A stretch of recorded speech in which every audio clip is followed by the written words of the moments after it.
Assalamualaikum warahmatullahi wabarakatuh. Halo teman-teman, perkenalkan nih, nama saya Dea Amelia. Saya dari kelas PKI 4E. NIM saya yaitu 2484130144. Nah, pada kesempatan ini saya akan menyampaikan analisis sosial kritis saya, yaitu pada film dokumenter Pesta Babi, di mana tugas ini itu untuk memenuhi tugas UAS saya pada mata kuliah analisis sosial kritis. Nah, buat kalian nih yang belum nonton Pesta Babi, kata aku cepet deh nonton ini Pesta Babi, soalnya seru banget sumpah. Aku yang nontonnya aja kayak banyak marahnya nih, terus kayak kesel, sedih, terus kayak kasihan, pokoknya seru banget nih. Kalian yang belum nonton cepet deh nonton. Aku kasih spill sedikit deh. Jadi eh, pesta Pesta Babi itu menceritakan tentang apa? Nih, jadi film Pesta Babi itu menceritakan tentang kehidupan masyarakat di Papua Selatan, yaitu khususnya di wilayah Merauke sama Boven di Goel. Nah, yang menghadapi berbagai proyek pembangunan berskala besar, terutama pada bidang pangan dan energi. Nah, film ini itu memperlihatkan bagaimana masyarakat adat berusaha mempertahankan tanah dan hutan mereka yang selama ini mereka jaga dan menjadi sumber kehidupan bagi mereka. Nah, beberapa tokoh yang ditampilkan itu diantaranya ada Yasin Tamoyen dari suku Marin, ada Natalis Buer, terus ada Victor Kuipalo dari suku Yainan, ada Frankie Woro dari suku Awuyu, dan ada Willem Kimko dari suku Muyu.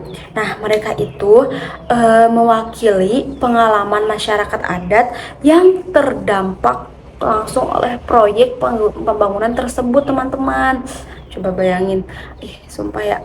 Terus jika dilihat dari latar belakang kasusnya, jadi konflik ini itu karena adanya pembukaan lahan dan pemanfaatan wilayah adat untuk berbagai kepentingan pembangunan. Nah, pembangunan itu ya, teman-teman. Nah, isu utama yang diangkat dalam film ini adalah ancaman terhadap tanah dan hutan adat tersebut dari pemerintah tersebut ya. Nah, bagi masyarakat adat, hutan itu bukan hanya tempat mencari nafkah, tetapi juga sebagai bagian dari identitas mereka, dari identitas budaya, terus dan kehidupan mereka. Nah, oleh karena itu, ketika hutan dibuka atau dialihfungsikan nih, masyarakat merasa kehilangan sesuatu yang sangat penting dalam hidup mereka. Nah, terus dari sisi aktor nih, terdapat masyarakat adat sebagai pihak terdampak langsung, terus kemudian ada perusahaan dan pihak-pihak yang terlibat dalam proyek pembangunan, serta pemerintah yang memiliki kewenangan dalam pengambilan kebijakan.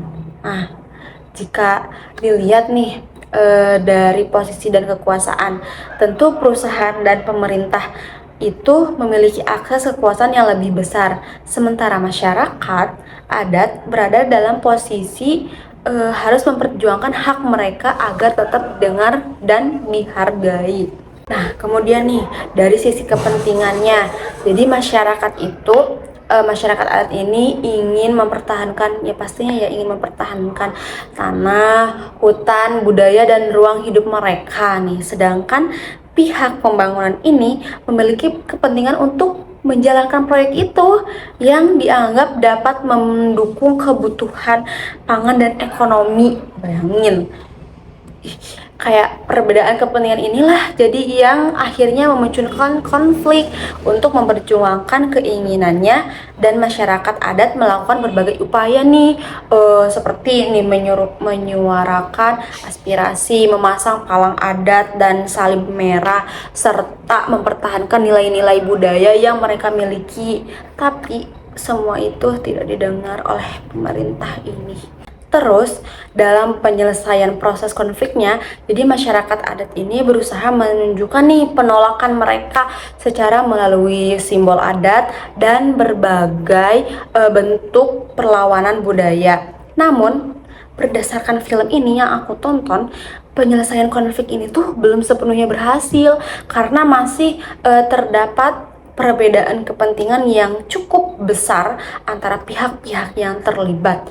Nah, hal ini itu menunjukkan nih bahwa pembangunan dan perlindungan hak masyarakat adat masih menjadi tantangan yang perlu dicari jalan keluarnya bersama. Semoga tanah adat Papua Selatan ini segera beres dan semoga mereka menang ya, walaupun kenyataannya seperti itu. Nah, menurut analisis saya, jadi film Pesta Babi ini itu memberikan pelajaran banyak banget bahwa pembangunan itu tidak hanya boleh dilihat dari sisi ekonomi saja, tapi pembangunan itu harus dilihat dari mempertimbangkan gitu dampak sosialnya apa, budayanya dan lingkungannya pastinya.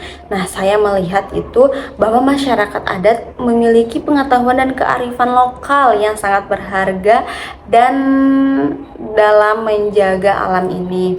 Nah, tradisi Aom Atat Bon kalau nggak salah ya, atau Pesta Babi ini yang ditampilkan dalam film ini menjadi bukti bahwa hubungan antara manusia dan lingkungan itu tidak bisa dipisahkan. Nah, dari film ini juga saya belajar bahwa masyarakat adat itu bukan objek pembangunan, melainkan subjek yang memiliki hak untuk didengar, dilibatkan dalam setiap pengambilan keputusan yang berkaitan dengan wilayah mereka.